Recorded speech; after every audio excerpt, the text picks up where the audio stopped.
श्री गुरुचरण कमलेभ्यो नमो नमः। बहुनाम जन्मनामन्ते ज्ञानवान् प्रपद्यते वासुदेव सर्वमिति सा महात्मा सुदुर्लभा। आत्मदर्शन अमृतवाणी 2034। भगवान श्री कृष्ण जी ने द्वारिका से विश्वामित्र, भृगु, अंगिरा, अत्रि, विशिष्ट, असित, नारद आदि सभी मुनियों को पिंडारक भेज दिया, क्योंकि जहाँ संत नहीं होंगे वहाँ स्वतः ही खींचातानी मचेगी, भेदभाव बढ़ेगा, तब अशांति भी बढ़ेगी और अशांति ही संहार का कारण हो जाएगा, जैसा कि भगवान ने श्री गणेश करवा दिया। वाणी 2035। संतों का सामीप्य न होने पर मनमानी आचरण शुरू हो जाता है। कोई सही दिशा निर्देश करने वाला नहीं मिलता तो आपस में जो जिसके मन में आता है कहता है, करता है। संतों के चले जाने पर प्रभु प्रेरणा से यादवों ने संतों से ही उपहास करना शुरू कर दिया। इस तरह से सांब ऋषि का श्राप हुआ। श्राप से भूसल पैदा हुआ। उसी भूसल के टुकड़ों से उगी घास से यादवों ने एक दूसरे को मारकर स्वतः का संहार कर लिया। वाणी 2026। भगवान को तो जैसा करना था वैसा उन्होंने कर दिया। पीछे वे भी अपना काम पूरा करके धर्म की स्थापना करके वैकुंठ धाम चले गए। अतः उनकी नीति प्रथा पर चलकर बहुत समय तक पृथ्वी का भार हल्का रहा। लोगों में धर्म के प्रति मान्यता रही और धीरे धीरे वही धर्म फिर लोप हो रहा है।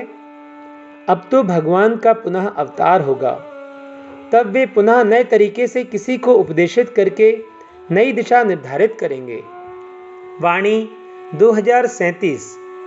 जहाँ 10 लोगों की बात हो वहाँ किसी के गुणों और किसी के अवगुण कहने से राग द्वेष बढ़ता है। अतः हर समय सामान्यतः सबको प्रणाम करना ही उचित है। किसी के प्रति अच्छी बुरी धारणा रखना ठीक नहीं। इससे अपने को नीचे गिरने का अंदेशा बना रहता है। हाँ, यदि शिष्य गुरु संबंध है या पूर्ण मैत्री है, वहाँ तो सत असत का निर्णय या समावेश होना ही चाहिए। वाणी 2038। जो हमारी बुराई करता है हम उसकी बुराई अहित करने के हकदार नहीं हैं। हाँ, यदि हम में कोई कमी है तो जरूर हमें सुधार लेना चाहिए, सावधान हो जाना चाहिए। यदि हम बिल्कुल साफ हैं, सुधरे हुए हैं, तो अच्छा है कि हम चुप हो जाएं। यह चुप हो जाना सब सुखों की खान है, बहुत ऊंची बात है। वाणी 2039। परमात्मा ने तो हमें किसी भेदभाव से भेजा नहीं, वह तो हमने ही स्वतः यहाँ भेदभाव बना लिया। पर भगवान के लिए सब बराबर, सब एक ही हैं। इसलिए तो राजा के यहाँ भी दुर्बुद्धि बालक पैदा हो ही जाता है और फकीर के यहाँ भी बुद्धिमान का जन्म हो जाता है। साधु के यहाँ शैतान और शैतान के यहाँ साधु का जन्म हो जाता है। यह परमात्मा की बड़ी विचित्र लीला है। वाणी 2040। बिगड़े हुए को सुधारने में थोड़ा समय लगता है, पर बने हुए को बिगड़ने में देर नहीं लगती। मकान कारोबार वर्षों में बनता है, पर थोड़ी समय में सब नष्ट हो जाता है। अतः भगवान के सहारे उन्हीं की नीति पर चलकर आगे बढ़ना है, तब कहीं शांति बनी रहेगी। वाणी 2041। प्रहलाद जी ने सारे कुल का सुधार कर दिया। ध्रुव जी ने भी सारे कुल का सुधार कर दिया। उनकी उम्र क्या थी, उनमें ज्ञान क्या था, केवल परमात्मा की पुकार करने की ही उनकी क्षमता थी, और तो वे कुछ जानते भी नहीं थे। वाणी 2042। चोर, चंडाल, मूर्ख तथा पंडित सभी को प्रणाम करना उचित है, पर किसी में भी भेद दृष्टि रखना उचित नहीं है।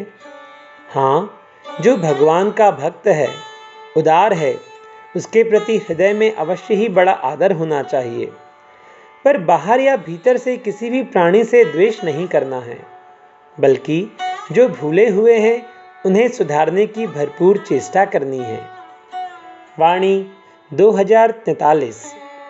श्री रामकृष्ण जी परमहंस गरीब लोगों के यहाँ स्वतः ही पहुँचते थे। जो शराबी, जुआरी, व्यभिचारी, वैश्यागामी था, शनै शनै वह राह पर आ गया और महात्मा के रूप में हो गया।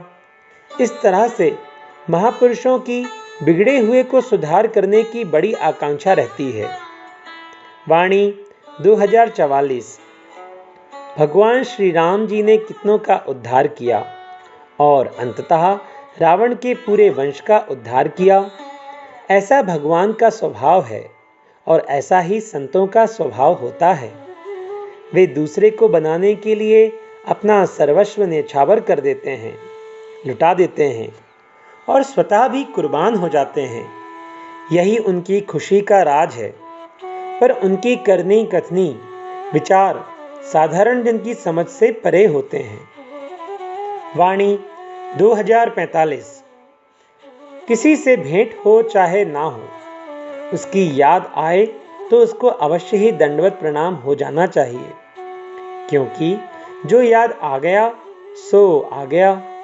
हम तो परमात्मा से ही परिचित हैं, तो उसके अलावा हमारे हृदय राज में किसके प्रविष्ट होने की मजाल है। वाणी 2046। वृक्ष तो सावन भादव के महीने में हरे भरे होकर झूमते हैं, पर संत तो सदा ही मस्ती में झूमते रहते हैं, मानो उनमें हर ऋतु में फलों का भार लदा हो। ऐसे वृक्षों की तरह वे झूमते हुए जन कल्याण में लगे रहते हैं। ठीक भी तो है, वृक्ष में तो एक ही ऋतु में फल आते हैं, जबकि संत जन 12 मासी सुख शांति रूपी फल देते रहते हैं। श्री गुरु चरण कमलेभ्यो नमो नमः। सभी को दंडवत प्रणाम।